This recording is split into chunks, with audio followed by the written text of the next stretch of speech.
그녀는 비누나 치약 등을 판매하는 생활건강 대기업에서 십수년째 근무하고 있었다. 이름만 들어도 알만한 기업이라 남들에게 명함을 내밀며 뭐하는 곳에 다니는 사람이다라는 자질구레한 설명을 곁들일 필요가 없어서 좋았다. 게다가 회사가 제공하는 두둑한 연봉과 보너스는 최고의 복지였다. 보기 좋게 통통한 40대 중반의 자그마한 체구와 짧은 머리의 그녀는 학벌이 좋거나 능력이 뛰어나진 않았다. 하지만 그녀가 경쟁이 치열한 대기업에서 잘리지 않고 버틸 수 있었던 것은 탁월한 조직 적응력 때문이었다. 어떤 팀으로 발령이 나든 그녀는 팀 내부의 정치관계를 빠르게 파악했고 규정집, 직무설명서, 종결 처리된 선임자의 각종 품위서를 참고해 석 달 안에 자신의 업무를 완벽하게 처리했다. 하지만 여우 같은 그녀에게도 위기는 찾아왔다. 신제품 개발팀으로 발령이 난 것이다. 말이 신제품 개발팀이지 사실은 구조조정 대상자들을 한 곳으로 모아놓은 유령 조직이었다. 강제로 직원을 자르면 여러가지 근로기준법 위반 문제가 발생하니 아무런 연관도, 직무 경험도, 위옥도 없는 직원들을 데려다가 1년 안에 새로운 제품을 개발하라는 억지를 부린 뒤 실패하면 역량이 없다거나 실적이 저조하다는 이유로 자연스럽게 해고하는 것이다.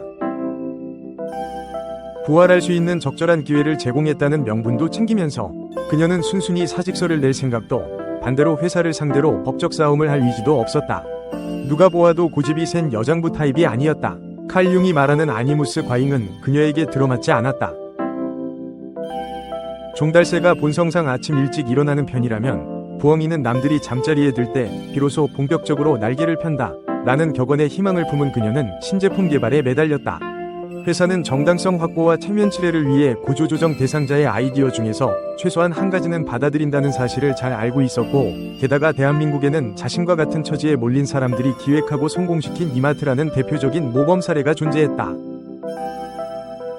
혹시 누가 알겠는가? 자신도 늦은 나이에 하늘로 훨훨 날아오를 수 있을지. 확률은 희박했다. 구조조정 대상자 1000명 중에서 999명은 퇴사했고 오직 1명만이 살아남아 자신이 기획한 신제품을 세상에 내놓을 수 있는 메마르고 척박한 환경이기 때문이다. 그녀는 주말도 밤낮하고 업무에 매달렸으나 별다른 성과를 거두지 못했다. 이미 세상에는 인간에게 필요한 모든 물건이 준비되고 있었던 것이다. 신제품을 기획한다는 것이 가능한 일일까? 라는 의문이 들 무렵 진부한 표현 그대로 번쩍이는 아이디어가 머리를 스쳤다. 그녀에게 영감을 준 뮤즈는 상상력이 풍부한 동료도, 신제품 전략을 연구하는 경영학과 교수도, 글로벌 기업의 성공 사례도 아니었다. 평소 지저분하다고 잔소리를 듣던 그녀의 남편이었다. 남편은 머리 감기를 싫어했다. 정확히 표현하면 귀찮아했고 머리는 일주일에 한두 번만 감아도 된다는 괴상한 신념을 가지고 있었다. 겨울에는 그나마 견딜만했다. 하지만 땀에 젖어 퇴근한 여름밤은 고역이었다. 머리를 감지 않고 코를 골며 잠자는 남편에게서 시큼한 냄새가 났던 것이다. 그녀는 자신이 알고 있는 모든 성인 남성에게 머리 감는 것에 대해 질문했다. 대부분 귀찮지만 처리해야 하는 의무 정도로 여겼다. 그 누구도 즐거운 경험이라고 말하는 서서 오줌을 누는 사람은 없었다. 몽실몽실 올라오는 하얀 거품으로 머리를 감을 때 느끼는 즐거움은 여성의 전유물인 것이다. 똑똑한 사람은 책을 많이 읽었다거나 어려운 단어를 많이 아는 사람이 아니라 무엇이 자기에게 이익이 되는지를 제대로 간파할 줄 아는 사람이다. 그녀는 똑똑했다. 늑대들에게 즐거운 머리 감기를 제공할 수 있다면 해당 제품은 대박이 날 것이라는 사실을 눈치챈 것이다. 하지만 어떻게? 답은 간단했다. 아름답고 매혹적인 여성이 대신 머리를 감겨주는 것이다. 태국이나 베트남 등지에서 성행하는 머리 감기 전문 미용실처럼 무수히 많은 남성을, 그것도 매일, 한국에서 무슨 수로? 탕비실 여직원 뒷담화에 능했던 그녀는 1급 정보를 가지고 있었다. 월요일 아침 출근하자마자 그녀는 메타물질 연구팀으로 향했다. 메타물질은 자연계에서 관찰되지 않는 특성을 가진 신소재를 말하는데 회사에서는 수년째 이를 개발하기 위해 노력하고 있었다.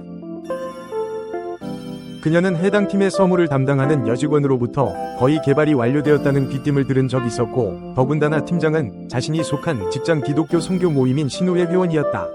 그녀는 하늘이 내려준 황금 같은 기회를 놓치고 싶지 않았다.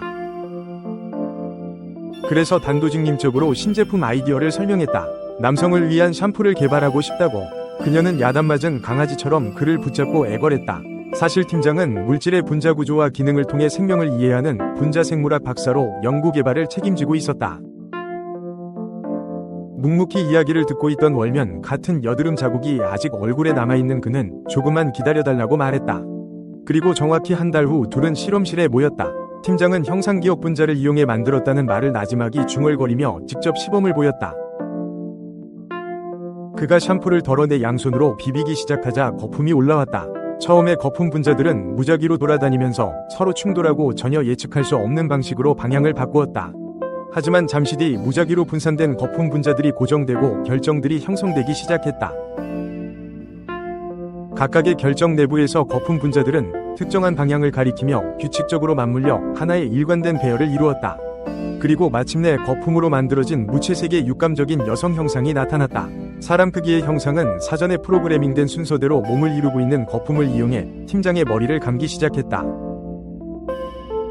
아주 정성스럽게 그는 모든 것을 맡긴 채 가만히 앉아 있었다.